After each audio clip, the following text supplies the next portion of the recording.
Good evening, welcome to this week's edition of Business Forum.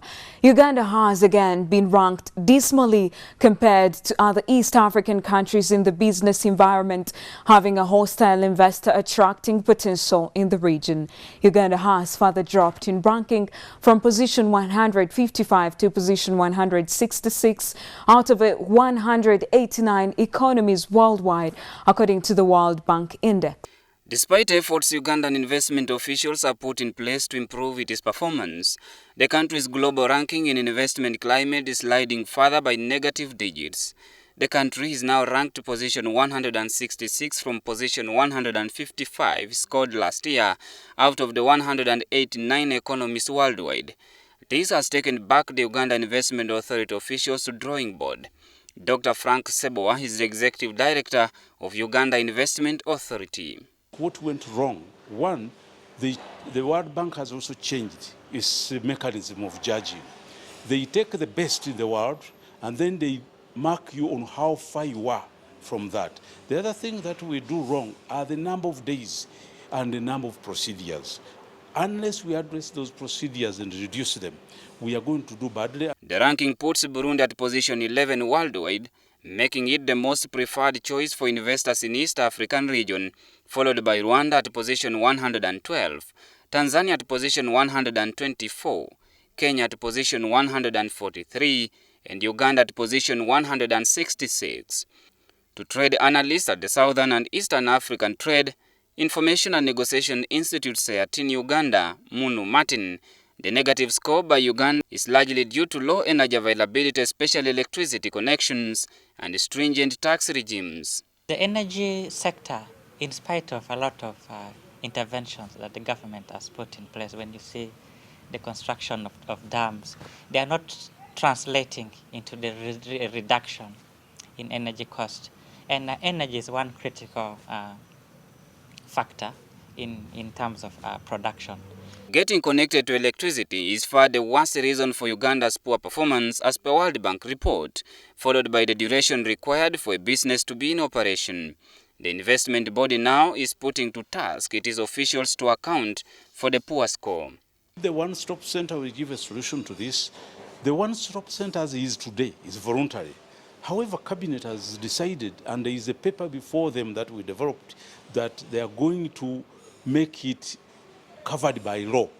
And within this change of the Uganda Investment Authority law, there are a few other things that are being introduced that will reduce on how long it takes, how many procedures are done, and the new law, which Cabinet is discussing, has a provision, is proposing that a person deliberately delaying investment processes is liable, will be now liable to a penalty. I think they are talking about 1,000 currency units and each currency points and or 5 years jail term. Now, that should wake up everybody who handles investors to be more active and to be more reactive. The one-stop border force stems from trade facilitation initiatives. Unfortunately, what we have had in these trade facilitation initiatives, it has not addressed the core supply side constraints that we face. We'll see a lot of imports coming in more easily, but to facilitate export, you need to address the supply side constraints that the producers face, both in the industry and in the agricultural sector. Uganda's drive has largely been to have an industrialized country with massive inducement to investors to set foot on its soil.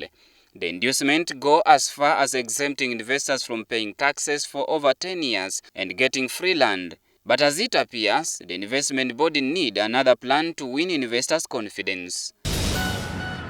Poor business management undermines the survival rate of Uganda's businesses.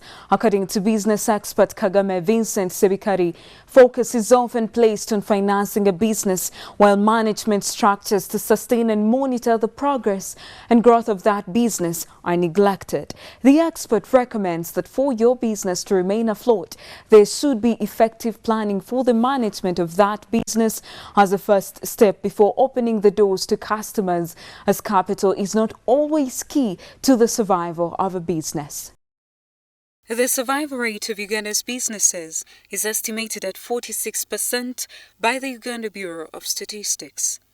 Kagame Vincent Sebikari, the director of Army's Business Rescue, says that prioritizing finances and neglecting the management and running of a business is likely to undermine its survival. The demand for the service or the product the business is offering. So if the business provides a service or a product and there is no demand for it, is it worth for the business to remain in the business? Then we have to look at the position, the market positioning of the business in which they are operating in. How well are they positioned, or how can they improve their positioning? We have to look at the management. How is the management? How is the daily operation of the business? From that, we can assess and see why is the business not performing. Then we look at the business leadership. Maybe the leadership is not sufficient enough to ensure that the running of the business continues smoothly. Then from that, we can determine that for the business to achieve its strategic position, then it needs to either restructure its finances, it needs to maybe turn around. The turnaround, we are saying it involves how best can it position itself in the competitive market. Then we look at the legal process in which the business is operating in. Then from that, we can ensure that we return back the business to normality. Kagame suggests banks should introduce business rescue as an alternative to improving the survival rates of Uganda's businesses. To him, banks should take time to assess the performance of businesses, particularly where they have invested, and determine whether to foreclose or save those businesses. The cash flow. Look at the statement, the balance sheet statement. Look at the equity statement. From there, you can determine why is maybe the business is incurring more expenses than the income it is earning. Then we look at how best can we cut expenses for a specific business to return to positive cash flow. Some businesses may have the funds, but the management may be not skillful enough. Retail businesses and telecommunication companies are cited as the most vulnerable businesses in Uganda currently. An enterprise is financially distressed if it is unable to pay all its debts when experiencing a negative cash flow, has a drop in market share, and even change in management is likely to affect sales. The failure rate is still high. The environment in which they are operating changes on a daily basis. New innovation, new ways of doing business is changing. But certain businesses or business owners are adamant to change. An enterprise may enter business rescue voluntarily or by court order. Entrepreneurship is a target that government as well as non-governmental organizations have strived to achieve among the youth, but hiccups have since existed. A research done explains how Ugandan youth population is eager to venture into business but constrained by startup capital. The available initiative from government is the Youth Capital Venture Fund under the Ministry of Gender, channeled through commercial banks. The fund has, however, raised questions as a result of collateral needed as security to access it. In Business Forum tonight, we try to look at the effectiveness of these business funds to the youth. The International Labour Organization believes that Ugandan youth are so able to drive the economy and create a lot of employment opportunities than it is now if capital is available to them. The organization is of view that money given out to youth as grants is well utilized, and the Ugandan youth are so much in entrepreneurship than before. The idea comes from a person. What we help them to do is to, out of the many ideas that they have, can you be able to analyze and select the most appropriate? And the selection and analysis is done by themselves as individuals. Ideas can only succeed if they are promoted by the person who has come up with the idea. So our focus is all sectors, as long as the business is accepted by the government of the Republic of Uganda. when you talk of making profits, we believe any business can make profits. Now we are trying to promote entrepreneurship among the young people because of the growing population, we don't have enough jobs.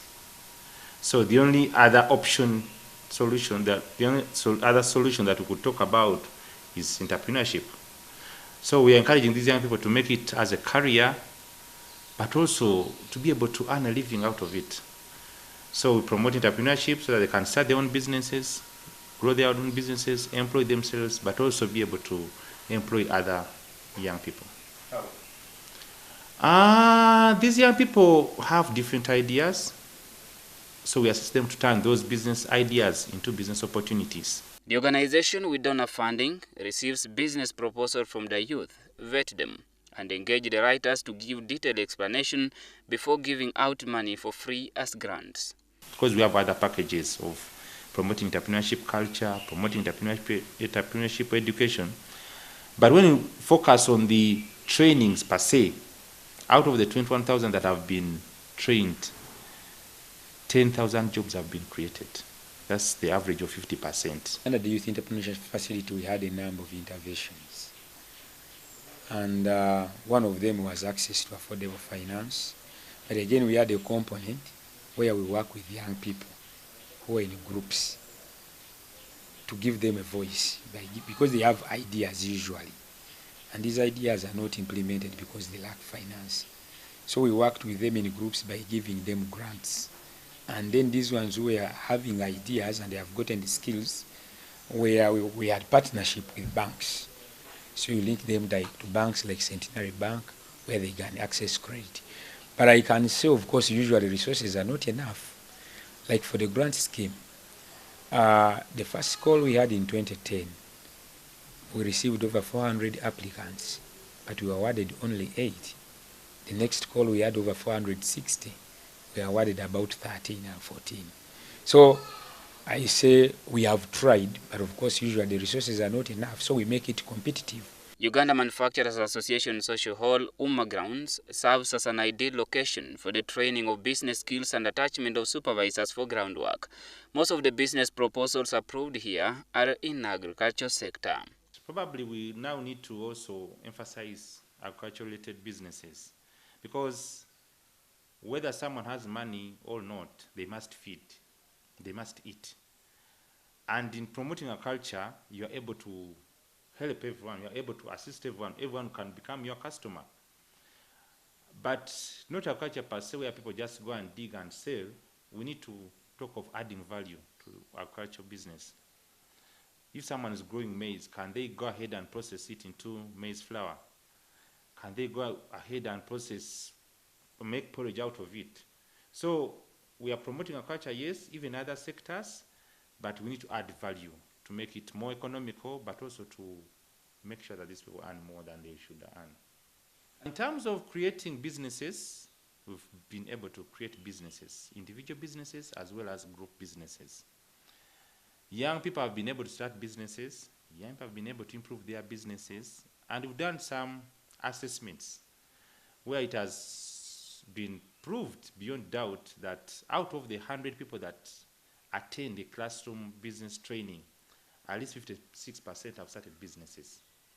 And of those 56%, at least they have been able to create 2.4 additional jobs. So when you look at the numbers we've reached, over 21,000 young people have been benefiting directly from our just one package of training. So, but for those we have supported, we have seen enormous changes in whatever they are doing. We have seen results. We have seen jobs created. But you know, the challenge of access to finance usually also depends on information. Some young people do not know that finances are there. They fear to approach finance institutions. Under this program, we had that capacity building component, where we help young people get linked to financial institutions. How do you approach institutions? There's a lot of finance. Even the government has a number of programs. We started with the Youth Capital Venture Fund. Now we have the Youth Livelihood Program. But when you move across the country, Some young people do not know that these programs exist.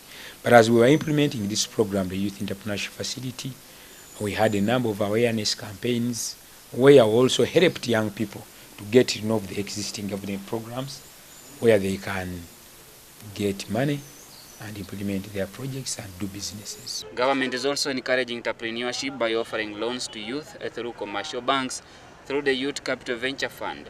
The initiatives are geared towards enabling a business-minded and performing youth population in Uganda, and thus employment creation. To stay with us now here on Business Forum, there is still so much more still to come.